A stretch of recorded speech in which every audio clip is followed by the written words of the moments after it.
How can you raise more funds so that your financial system is very good and intact? And the borrowers is what you take.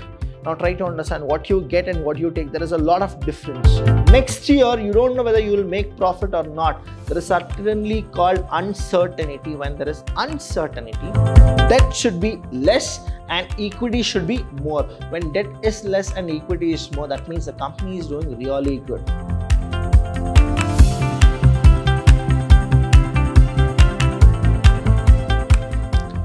Hello everybody, a warm welcome to one and all. I'm Abhilash Chandra from the Department of Business Studies in Vidhyashram PU College, the Temple of Excellence. Welcome to the next session, and in this session number 6, we're gonna talk something more about the in detail of all the debts and the equity. We call that as a capital structure. And let me tell you, in the entire financial management and financial planning, you need to understand that financial system is so very huge in any corporate, where they need to manage the finance, and all the top level management will always look forward how much equity we have, how much debts we have, what exactly is the preference share the company possesses, and what are the financial decisions taken in the entire company for that particular year as well as for the long term. So you need to know that here the capital structure, whenever I say one of the important decisions under financial management relates to the financing pattern. Understand, very, very important is what?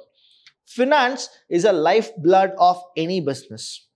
When I say more about finance, you will only come across whether it is profit or loss, but I'll tell you what it is. More than profit, more than losses, it is the requirement and the pattern of finance, how it is allocated.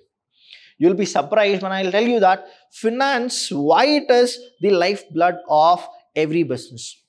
Without finance, you cannot go for your work in progress. That means you have so many assets, but you don't have liquid finance for the work which is supposed to be done.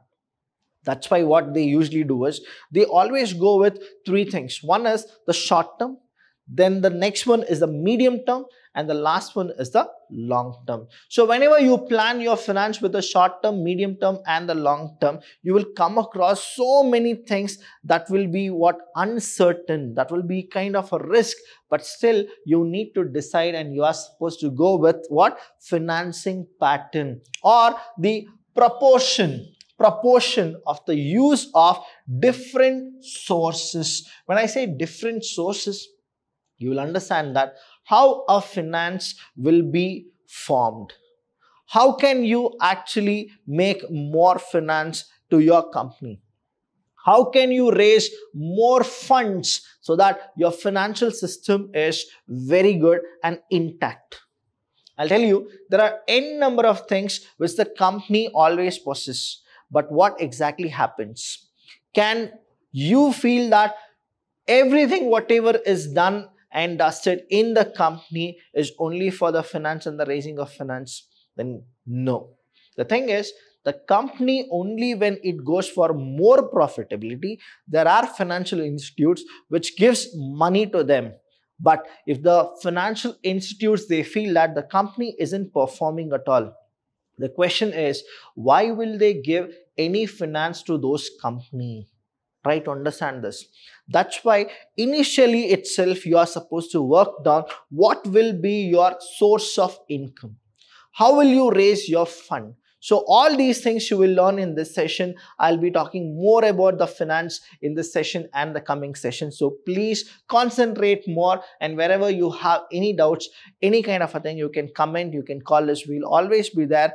We'll be very much happy to serve you people for your needs and your purpose. So here, one of the important decision under financial management relates to what? Financing pattern, or the proportion of the use of different sources in raising fund. In raising fund, you are supposed to be very, very careful. The reason is, whoever gives you the money, you are supposed to pay them with interest. And I'll tell you what it is. The interest rates are Very huge. The reason is they are giving you something which you don't have. So understand the pattern here, right? So on the basis of ownership, let's go with it. We have two kind of a thing. So please, I'll just write it here now on the basis of ownership. Okay. On the basis of ownership, we have two kinds of fund. We have two kinds of fund. One is owner's fund. What is it? One is owner's fund. And one more is borrower's fund.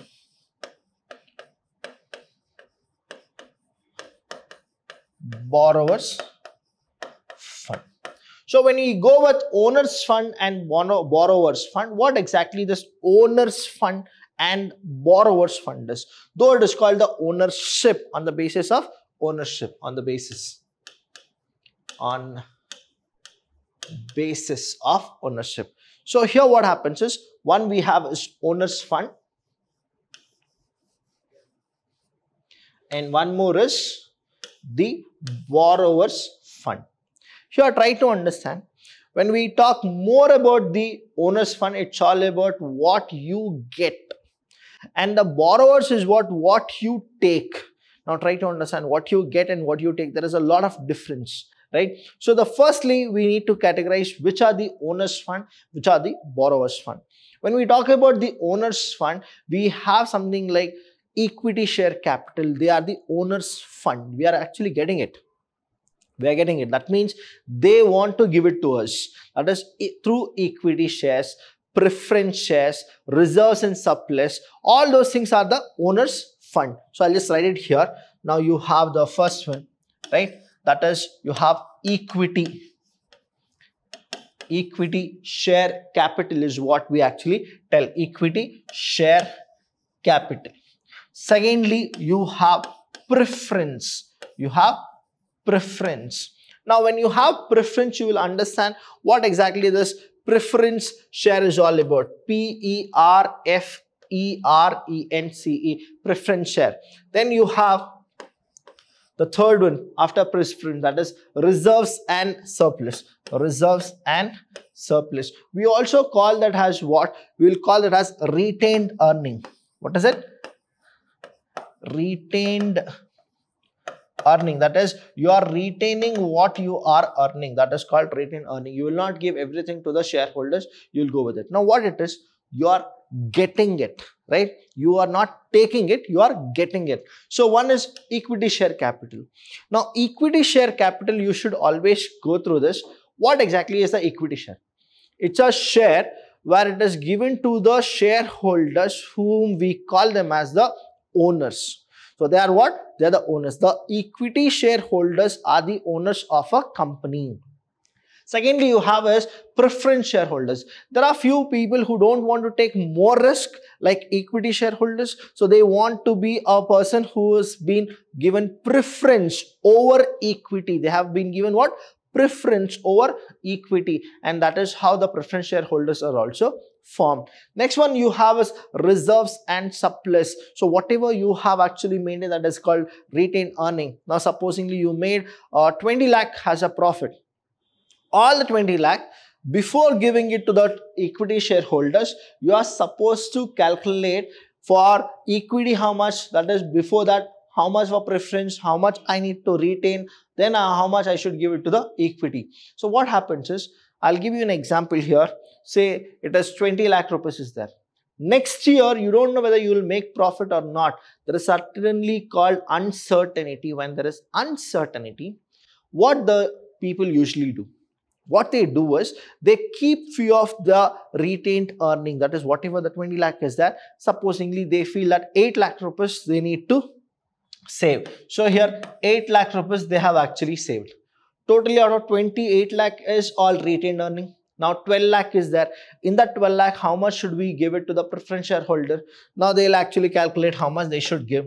Later they'll take about the equity shareholder. Now understand, if the profit is not more and preference shareholder will actually get preference over equity, and equity will get 0 rupee. Now that means there is nothing called 0 rupee. There is not like they'll not get at all.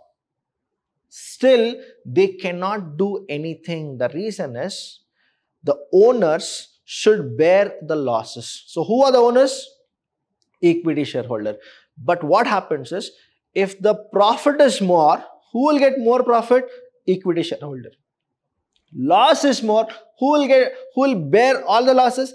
Equity shareholder. So try to understand: equity shareholder, preference shareholder, reserves and surplus, retained earning. So these three things are, we call that as owners fund. Next one we have is borrowers fund. Now we are taking it. That is called borrowers fund. What exactly are the borrowers? When we take loan, when we borrow from somebody, we call that as borrowers fund, right? Now I'll give you an example here. Borrowers, say the first one, we take a loan. Second is we give debentures, right? Thirdly, now we put public deposits. What is it? Public deposit. Public will actually give us the money. Public deposits. Now, so these are the borrowed funds. What is this borrowed fund? Now we go and we ask for a loan. From whom all will we ask the loan? We're going to ask the loan from the bank, right? Now we'll go for financial institutes. Now there are few people who are the financial institutes. Now we'll go for the financial institutes. Then public deposit. Whom will we ask? We'll ask the debenture holders, that is here in debenture, and then the public here. Here we'll go with debenture holders. Now, so these people are there whom we call them as what? Borrowed fund. So borrowed fund can be in the form of loan, debenture, public deposit, etc. These may be borrowed from whom? From the bank, financial institution, then debenture holders. We have debenture holders and the public at large. Okay. Now, what exactly happens here? Try to understand. Whenever you take any amount from any kind of bank, right? You have so many other financial institute as well. What will they actually charge? They'll charge you more interest. What will they charge? They'll charge you more interest. When they charge more interest, that means what? Principal amount they'll give plus the interest amount you are supposed to go with, and then that is how you are supposed to settle. But equity, what happens is you go for a loss. You don't need to pay for equity shareholder. But here what happens is whenever you go with borrowed fund, though you make profit or you make losses, you are supposed to pay the interest to them. Try to understand this. Owners fund, if you make profit, they get it. If you don't make profit, they will not get it at all, and you don't need to actually pay them, because that is what the Company Act 2013 as well as the Companies Act 1956 says, right? That is, they need to bear the losses. But when you go for borrowed fund, you make profit or you make loss, you are supposed to go for one obligation. That obligation, you should pay them the interest and the principal amount. That is how you are supposed to. If you will not pay, your company will be liquidated. That is, whatever the company is, the assets will be sold, and then you are supposed to give them the principal amount plus the interest amount, whichever you have agreed for. So be careful whenever you go with borrowed fund. It is what? You should pay it. That's why it is what? It is a difficult phase for the business when the borrowed funds are more. And that's why the public, what they do is they check what is the owner's fund and how much is the borrowed fund. If the borrowed fund is more and the owner's fund is less, there are chances as well as there are people, what they do is they don't buy the shares of the company. When they don't buy the shares of the company, again, what exactly that means? The company isn't doing good. But vice versa, let's go for it, right? Equity, that is the owner's fund is more and borrowed fund is less. If you take a ratio, that means what? The company is doing good. When the company is doing it, more and more owners fund will be generated. And whenever if you want to expand or grow, or you want to go for a new product, what it is, you can go to the bank and ask for the borrowed fund. When you ask the bank, what exactly happens is the bank also sees what? The owners fund and the borrowed fund. When they say it and then they get to know that the owner's fund is more than the borrower's fund, so they will be very much happy to give more loans. So this is why it is. That's why you should be what? You should do a proper financial planning and financial management, and the proposition should be what? Equally maintained. So this is what it is. Next one is the capital structure. Now we need to know what exactly a capital structure is. I told you about the owner's fund, the borrowed fund, all those things. Capital structure means what? It is a mixture. It is a mixture of owner's fund and the borrowed fund. Try to understand this. Capital structure means what? It's a mix of owner's fund and the borrowed fund. So capital structure refers to the mix between owners and borrowed fund. This shall be referred as equity and debts. What is that called as? Equity and debts. So we have what? Capital structure, right? Capital structure. What exactly this is? That means it is all about the equity and the debts. Now we have the ratios as well. What exactly the ratio is? It can be calculated as debt equity ratio. What is it? Debt equity ratio. Students, you don't need to take too much of your mindset thinking that even in business studies we have calculation. No, you don't have any calculation. You just need to remember the formula, what exactly the debt equity ratio is all about. You don't have any questions which are like accountancy or the way it goes. So don't worry, but you are supposed to know this is how the calculation is done. So the capital structure is what? It's a mix of two things. One is the equity, another is the debts. When you go with equity and debt, we can actually refer that as debt equity ratio. That is debt divided by equity. Please understand this formula. Debt divided by equity. So here what happens is debt is less and equity should be more. It should always be what? Debt should be less and equity should be more. When debt is less and equity is more, that means the company is doing really good. The next one here is what? Are the proportion of debt out of total capital, and one more is debt divided by debt plus equity. So go with the two formula. One is debt divided by equity, one more is debt divided by debt plus equity. If you go with it, that is what is called as debt equity ratio. So lastly, we'll come across one more topic. That topic is called the differences. What is it? Differences between the debt and equity. Whenever you talk about debt, it's all about the borrowing, right? When you talk about equity, it's all about the owner fund.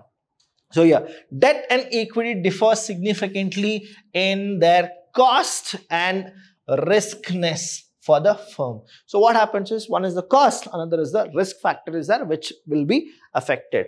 Cost of debt is lower than cost of equity. Cost of debt is lower than cost of equity. The reason I'll tell you here. Cost of debt, what happens is you are borrowing. When you borrow, what happens is you will not borrow very huge capital. You will always raise capital, right? That is why here the cost of debt is lower than the cost of equity for a firm, because lender's risk is lower.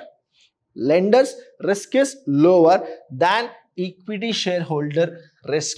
I told you, right? When a equity shareholder, right, he buys the equity shares.